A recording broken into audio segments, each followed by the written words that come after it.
As long as there's been an army in any country, but specifically in America since the American Revolution, the need to communicate to troops across a wide area has always been important, and the Army calls that signaling. Now, when we think of signaling currently, we might think of the walkie-talkie or the telephone, and then the cell phone, and then text messaging, and now we can chat back and forth simultaneously with talk on my iPhone. It's quite amazing. A couple hundred years ago, though, they started using trumpets to do this work. The first trumpet that we're going to take a look at is just called a natural trumpet. There are no valves, there are no keys. The musician just relies upon strength of their face to make the pitch change, and Master Sergeant Bernard will demonstrate the natural trumpet.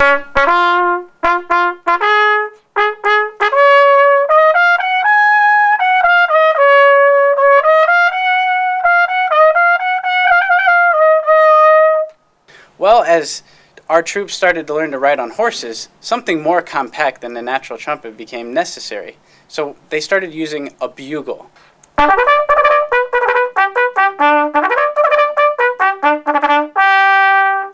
That bugle was able to be played while riding horseback, to sound across regiments. It just could be heard from very far away given the terrain.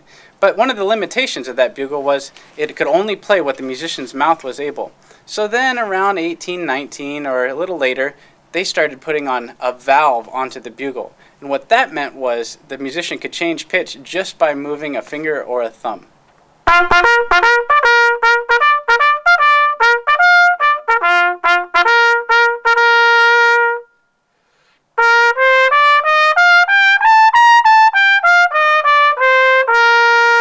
Well, of course, that led to the more skilled musicians saying, I wonder what else I could do.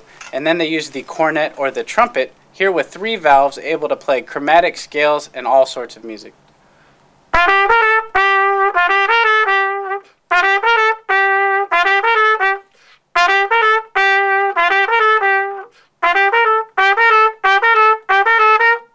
Hello, I'm Staff Sergeant Bill Cuthbert, and I'm here with a traditional rope drum that we use in the field music group here at West Point.